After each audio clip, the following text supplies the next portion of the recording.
especially if we had a difficult childhood experiences such as neglect, abuse, or trauma, but also inconsistent parenting, stress, and exposure to violence, or our parents or caregiver were low emotional intelligent people, or if we have been charged with the responsibility don't adequate to our age, we learn to develop what we call defense mechanism, which is totally aligned with the rules of life because we needed to stay alive in that environment.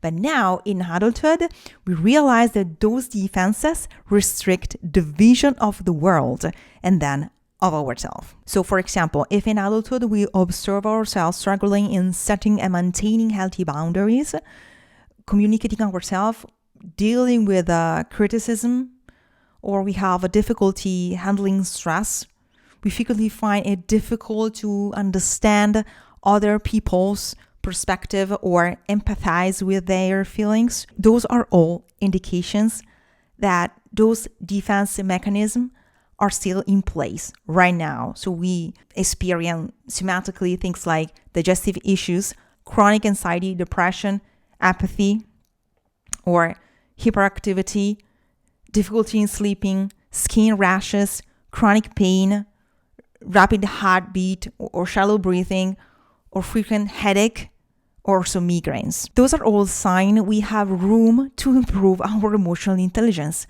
and then impact every aspect of our life in a positive way. Some years ago, we believed that emotional intelligence comes to us as a genetic factor, such as the color of our skin. Now, the most recent research shows that emotional intelligence is a skill that we learn, not something we are born with. We can consider emotional intelligence like a toolkit, an emotional toolkit, or a bag we had from the hands of those who came before us. So it's their vision of the world and of themselves. This bag, this toolkit contains, of course, precious knowledge, but it's not everything we need to know about the world and about who we are. We can develop and rewrite that knowledge, expanding the entire vision of our world by experiencing new emotions. And in this video, I'm going to show you 5 techniques to do that. And I'm 100% sure those techniques will improve your life at many levels. The practices I'm going to show you in a second have been found to promote structural and functional changes in the brain that are associated with improved emotional regulation, cognitive processing, social behavior. Technique number 1. One of the simplest ways to increase your emotional intelligence is to practice mindful breathing. Mindful breathing is the act of paying attention to our breath as it moves in and out from our body. By doing this, we become more aware of our somatic sensations, about our feelings and thoughts, learning to conjunct body and mind, which is how emotional healing occurs. When we become familiar with those techniques, we learn to bring consciousness into the act of breathing. We manage emotion better. We respond more effectively to the situation around us, and then we make better decisions. Breathing techniques, like every technique, are not suitable for everyone. For example, if you had experienced trauma or abuse, may feel uncomfortable with the central breathing exercises, or even if you have any respiratory issues such as asthma or pulmonary disease, you need to pay particular attention to those experiences. For me, for example, holding my breath is still a little bit challenging sometimes in some modalities, because in childhood I had a severe respiratory crisis and I couldn't inhale or exhale. And I perfectly remember the scene and the anxiety and the fear that I experienced that moment. So I still need to be gentle with myself when I engage in some specific exercises.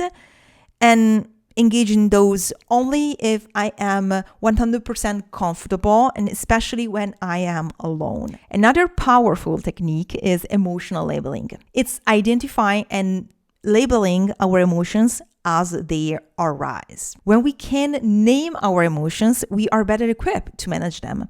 We can ask ourselves, what am I feeling right now? And try to identify the specific emotion that I'm experiencing. And when we practice over time, we learn that we are not what we feel. And this can help in understanding that our emotions offer us a choice and we are not their hostage. In my opinion, emotional labeling is a super helpful practice, but it's also delicate. Our purpose here is not putting our feeling into a box with a label on it. I think we need to pay attention to do not mentalize our emotions. It will mean using the mind to escape the somatic experience those emotions offer, which is precisely the coping strategy we learn in trauma. Emotional labeling is supposed to help us to raise the level of awareness of what we are experiencing. So if sometimes we don't find specific words of what we are feeling, that's totally fine. We can describe them, we can describe those emotions with as many details possible as they were physical entities. So you can ask them, what's your color? What's your consistency? Where are you placed in my body? Right? You can also give them a name like, Priscilla, Wendy, Kruger. This will help us to overcome the fight or flight response that may emerge toward your uncomfortable feeling and will guide us to choose instead of react. Technique number 3, cultivate empathy. Empathy is the ability to understand and share the feelings of others. It's an important skill in building relationship and fostering connection with others. To develop empathy, try to put yourself in others' shoes. Imagine how they might be feeling in a given situation and try to understand their perspective. Empathy gives us the gift of observing what we actually mean by mind-body connection. In fact, research suggests that several areas of the brain, the anterior cingulate cortex, the insula, prefrontal cortex, amygdala, and hippocampus are activated and may physically grow when a person experiences genuine empathy. Technique number 4, self-awareness. Self-awareness is the ability to recognize and understand our own emotional states, our thoughts, and behavior. It's a super important aspect of emotional intelligence because it helps us recognize patterns in our behavior and take steps to change them. To develop self-awareness, take time to reflect on your thoughts and feelings. There are some practical ideas to cultivate self-awareness, like journaling, meaning writing down our thoughts and feeling in a journal can help us gain clarity about our inner voice, our beliefs, and our values. Also, meditation.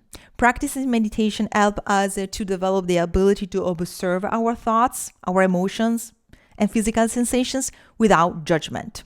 Also, reflection. Take some time each day to reflect on your experiences. We can ask ourselves questions like, what did I learn today? Or how did I react to that situation? We can also pay attention to our body. Take note of how our body feels throughout the day. It is tense, relaxed, tired, energized. Understanding how our body responds to different situations can give us super precious insight into our emotional and mental state. We can also engage in self-exploration, try new things, take risks, and explore our interest and passion. This can help us gain a better understanding of who we are and what brings us joy and fulfillment. Super important.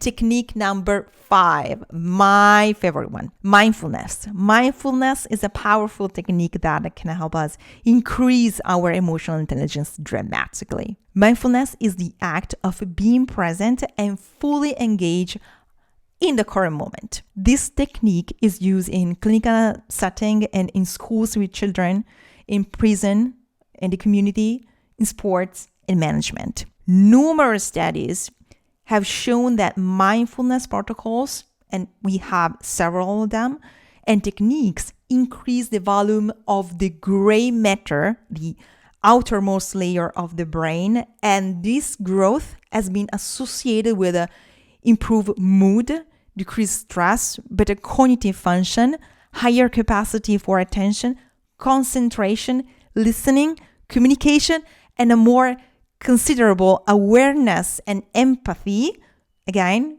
towards oneself and others. So I'm sure you have already noticed that those 5 techniques combine perfectly. So you can choose to start with one of them, and over time, you see that they are all connected. If you want to learn how to practice each of them, click the follow button here below, because this channel is very new, but emotional intelligence is my passion and it's key in my own personal healing. So this space is going to be entirely focused on it. Remember, cultivating emotional intelligence is a journey. It's not a destination. Be patient and kind with yourself as you explore and discover more about the world and about who we are. So thank you for being with me, for watching this video. If you have any question, write everything here below or send me a direct message on Instagram. See you in the next video. I love you.